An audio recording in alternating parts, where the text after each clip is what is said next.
Hello and welcome to the channel. Today's video is about Lin Usan, legacy of a slain advocate who broke a color line and changed UH forever. That being the University of Houston, the first Black homecoming queen. Let's get into it. In the United States, the year 1968 is often remembered as one of history's most turbulent. During the height of the Vietnam War, anti-war sentiment reached a peak, and two assassinations jarred the world: Martin Luther King Jr. and Robert Kennedy. Amid that backdrop, one of the University of Houston's first African American students, the co-founder of the African American Studies program at UH, was set to make history. In November 1968, Lin Usan was crowned the first African American homecoming queen at UH, making her the first at a predominantly white university in the South. No one seemed more shocked than Usan. 50 years later, in the fall of 2018, Usan's presence would reverberate again on the UH campus when state and federal officials granted approval for the university to offer a Bachelor of Arts in the African American Studies, the program she helped create. The first degree was conferred in spring of 2019. That's legacy and impact, said James Conyers, current director of the African American Studies program. Quote, "You have people who come through different historical periods of time, and they have an interest in raising different types of questions to have impact, not for popularity, but for equity. And once you start raising those questions about disparity, you choose a different path." And so the time was chosen. Yes, Usan was chosen. She was choosing her path. In the 60s, the majority of UH students and all the faculty were white. UH began admitting black students in 1962. Integrating was the right thing to do. However, we did not want a Mississippi or Alabama on our hands. We decided to integrate in the summer, when there weren't as many students on campus. We also had a local media blackout for a week so as not to publicize the event. Philip G. Hoffman, UH president from 1961 to 1977, recounts in the book Houston Cougars in the 1960s, Death Threats, The Veer Offense, and the Game of the Century. 6 years later, Usan's movement had arrived.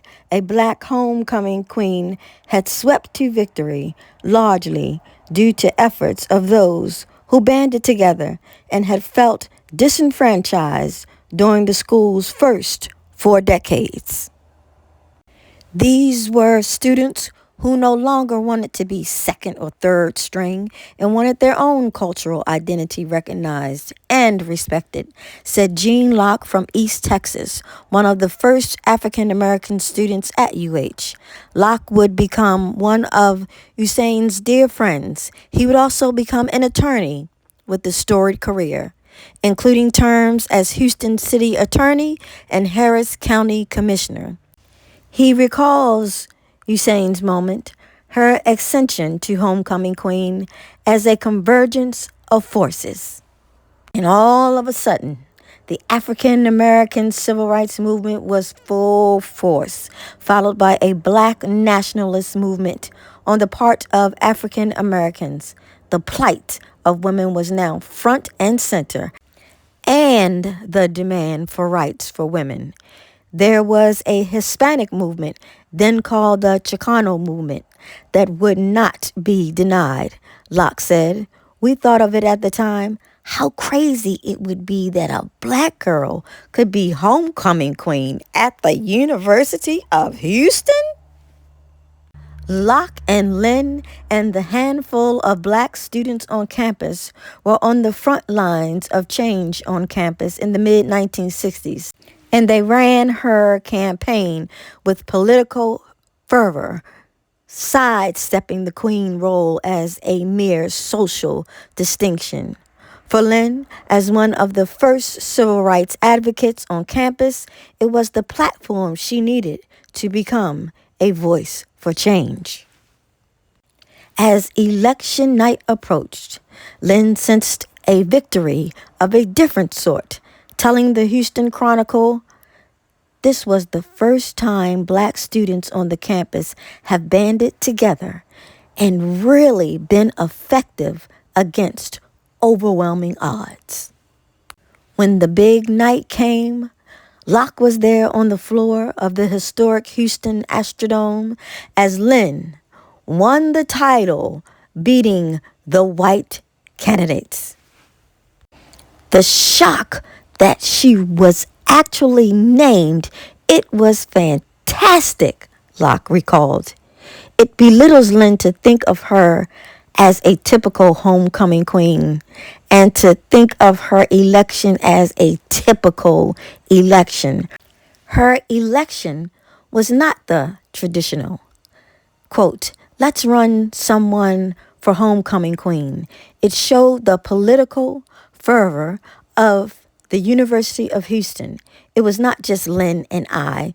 There were a whole host of students, African American, Hispanic, white, international students, people who thought, we are here for a certain purpose. It's time to make a change. With many interests, Lynn wasn't to be easily summed up. She was, by turns, journalist, homecoming queen, activist, advocate, organizer, fundraiser, marching band member, and sorority girl. While she was a character member of Alpha Kappa Alpha, one of the university's black sororities, she was also arrested twice for demonstrating a common occurrence, maybe even a badge of honor during the era. Then came that one title no one asked for, the one that still sends shockwaves. In September of 1971, just a month shy of Lynn Uson's 24th birthday, she was murdered. All these years later, the tragedy is no easier to comprehend. It was a shock, quote, "It still is a shock," said Locke. When the word came back, we were just in total disbelief. Tragic, very sad. A 1970 UH graduate, Lynn Uson, was killed on September 10th, 1971. Locke said she had accepted a ride to work from a stranger as she was walking in the rain. Her death officially remains unsolved today.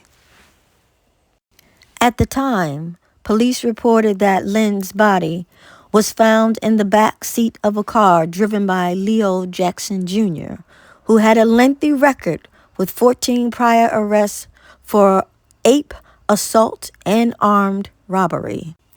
According to Jackson, a hysterical Lynn had assaulted him and stabbed herself, and he was trying to drive her to a hospital when he collided with a police car. Lynn's niece, Andrea Uson, says her aunt's death certificate indicates that she was stabbed in the back. Jackson was later charged with murder, but was acquitted in 1972, confounding many, including Lynn's family. Andrea says Lynn's death left a mark, but then so did her life.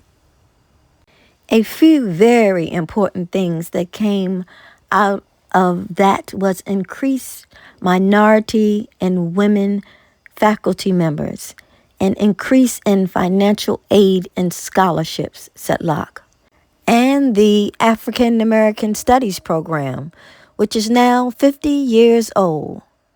We demanded that it was created, and it still stands as one of the oldest and most effective programs. Lynn's legacy also includes the SHAPE, which stands for Self-Help for African People Through Education Community Center, which she co-founded in 1969. From humble beginnings, SHAPE continues as one of the most visible and involved community centers in the Houston's African American community and has become an organization of international note. Though Lynn would not live to see the broad diversity she helped usher in at UH, she did see fragments of change beginning. An editorial in the 1969 Cougar Yearbook summed up the active year this way. Quote, in spite of political and philosophical disagreements, the feeling for the university unites our campus. This concern for our university is here to stay, and it feels good. Lynn, we stand on your shoulders, and I pray that you continue to rest in power, my queen. Thank you for watching. Thank you for listening. Don't forget to like, share this video, comment. Have you ever heard of Lynn Hussein? Have you ever heard of the first Black homecoming queen? Let me know in the comments. Thank you again.